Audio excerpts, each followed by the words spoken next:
Você que nesse exato momento acompanha o nosso programa, não tire os olhos, vejam só um caso exclusivo, porque a nossa equipe acaba de receber novas imagens do caso do menino Matheus assassinado no interior de São Paulo. Coloca a imagem do Matheus para mim, fazendo um grande favor, porque esse vídeo, que inclusive já está com a polícia, esse é o menino Matheus, tá? O que é que nós vamos colocar agora para todo o Brasil? O suspeito, o que confessou o crime, foi visto, segundo informações, andando pela cidade com como que é o nome do equipamento que ele estava levando? Com um serrote. Até com uma arma chamada serrote, porque pode ter sido esse serrote que teria cortado aí, no qual ele teria usado para poder esquartejar o menino Matheus. Mas quem vai trazer todas as informações para nós é a Fabíola Correia, porque ele estava inclusive com essa mochila e dentro dessa mochila ele estaria levando um serrote que, segundo informações eu acabei de dizer agora, pode ter sido a arma usada aí para poder cortar o corpo do Matheus. Então eu estou falando para vocês que a todo momento as informações vão chegando, que ainda muita coisa para poder ser esclarecida, por isso que a polícia está tendo muita cautela em passar algumas informações. É isso mesmo, não é, minha querida amiga Fabíola? Mais uma vez, bem-vinda ao nosso programa. Obrigada, Marcão. Isso mesmo, eu acabo de receber essa imagem exclusiva que foi crucial para as investigações. Por quê? Porque a gente conseguia ver nas imagens que a imprensa já tinha o Matheus andando de bicicleta, em certo momento o Luiz Fernando próximo a ele. O que a polícia não tinha e que conseguiu para poder linkar tudo e juntar esse quebra-cabeça é o que aconteceu depois. Então ele foi até o matagal. De lá ele agrediu a criança, bateu no Matheus com uma pedra. O Matheus, estando desacordado no meio do matagal, Luiz Fernando sai de bicicleta, vai até a casa dele e numa bolsa vermelha, uma bolsa rosa, ele pega o serrote, um pequeno serrote, volta para o local e é quando ele termina esse crime bárbaro esquartejando a criança.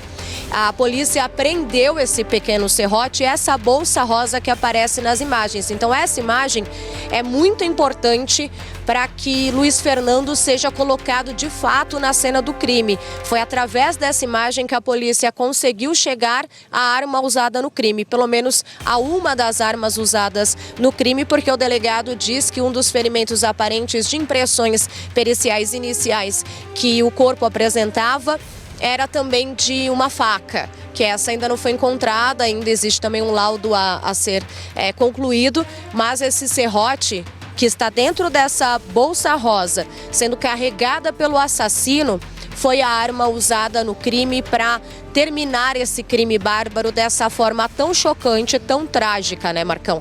Então ele teve toda essa destreza, toda essa frieza de deixar o menino desacordado, ir até em casa buscar esse serrote e voltar, Marcão. Olha, então nós temos essa imagem agora do principal suspeito do crime, desse indivíduo monstro que tirou a vida do pequeno Matheus, segundo ele mesmo, através da confissão para a Polícia Civil, ele tirou a vida do pequeno Matheus e aí ele é visto agora através de uma nova imagem que nós estamos trazendo, um caso urgente dentro do nosso programa, e essas imagens que nós estamos mostrando mostra ele com a sacola e dentro dessa mochila, tem um serrote. Então a polícia trabalha já, é claro que ele já deu isso em depoimento, mas a polícia trabalha aqui com uma informação de que esse serrote foi o serrote usado para poder cortar as partes aí desse garotinho, desse bebezinho que nós estamos mostrando agora. Inclusive, o delegado também deu detalhes sobre a dinâmica do crime e sobre a relação do assassino com a família do menino Matheus. Quer ver? Roda pro Brasil, vamos lá. Foram ao Rio, né? E lá aconteceram alguns fatos, né? Houve agressões ali. E após ele ter tacado uma pedra no menino, né? Ele voltou, pegou uma serra, tem uma marca de faca ainda, mas eu ainda aguardo lá o DML para ter mais detalhes sobre as lesões causadas, mas a dinâmica foi essa. A polícia está empreendendo esforços para desvendar onde ele possa ter deixado, né? Talvez nem no mesmo local que foi achado o corpo, né? O tronco não esteja lá, ele tenha levado para outros locais e nós estamos empreendendo diligências para tentar descobrir, inclusive a bicicleta também, né? Tudo na quarta-feira. A morte do menino ocorreu no dia 11 mesmo, na data do desaparecimento dele. A família apenas desconfiou porque saiu com ele, né? Ele foi lá por último. Mas não era uma desconfiança que poderiam cravar algo, né? Mas foi levantado sim pela família. Ele apenas mencionou que combinaram de ir naquele determinado local, apenas isso. Eu acho que até a família já tinha ido fazer um piquenique lá junto com esse rapaz aí, com o Fernando, né? A família toda, inclusive, naquele local. Então eu creio que eles já iam para outros lugares, sim, juntos. Olha, um detalhe importantíssimo que eu acabei percebendo no depoimento do delegado, Fabiola, é o seguinte. Ele acabou trazendo informações de que o menino Matheus, ele não foi morto dias após o desaparecimento. Ele foi morto no mesmo dia do desaparecimento, como o delegado acabou dando agora essas informações e nós estamos repassando para o telespectador que acompanha o nosso Primeiro Impacto. Então nós já temos um detalhe importantíssimo desse caso aí. Porque então o Matheus não foi levado para um cativeiro, ô Fabiola, e teria ficado lá por 2, 3, 4, 5, 6 dias e depois sido morto, não. Ele foi morto no mesmo dia em que desapareceu. Então já do dia que desapareceu até o encontro do corpo, foi aí mais ou menos, acredito que 6 dias.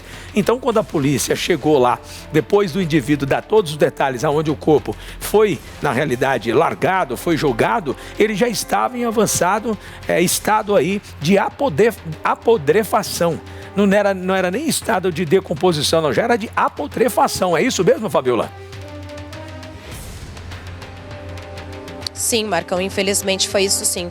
Ele assassinou a criança logo depois daquele momento em que a gente vê o Matheus andando de bicicleta. Dali, daquele ponto onde ele desapareceu, até o local em que o corpo foi encontrado, existe uma distância de apenas 1 quilômetro. Dá 4 minutos de bicicleta, que era o veículo que os dois usavam. Então, em 4 minutos eles chegaram no matagal, de acordo com os relatos do próprio réu confesso. Ali houve um desacordo, houve uma discussão, ele não entrou em detalhes, a polícia trabalha com a hipótese de que houve a tentativa do abuso sexual, os laudos ainda vão comprovar.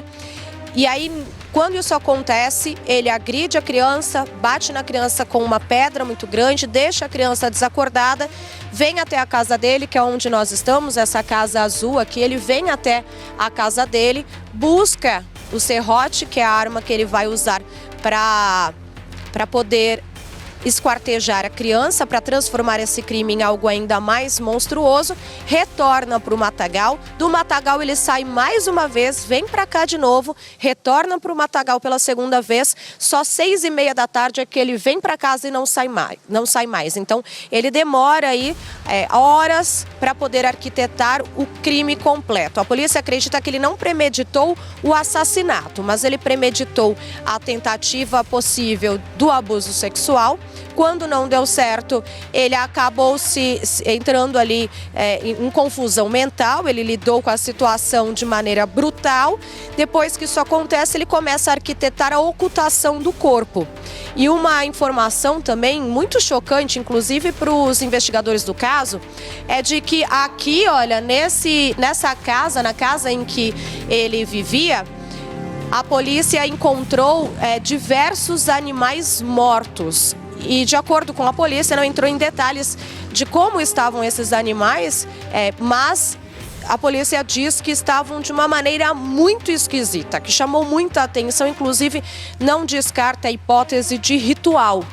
Então, a gente ontem estava aqui na rua da casa do Luiz Fernando e a gente flagrou a presença da polícia militar, porque estava em averiguação justamente pelo odor forte. Já que a população agora sabe que ele assassinou uma criança, poderia haver mais corpos na casa dele. Então a polícia retornou aqui e encontrou mais animais mortos. E olha só, Marcão, para ter uma ideia, aqui a casa do assassino, né? Agora réu confesso.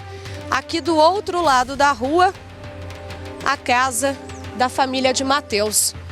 Essa daqui, ó, praticamente de frente.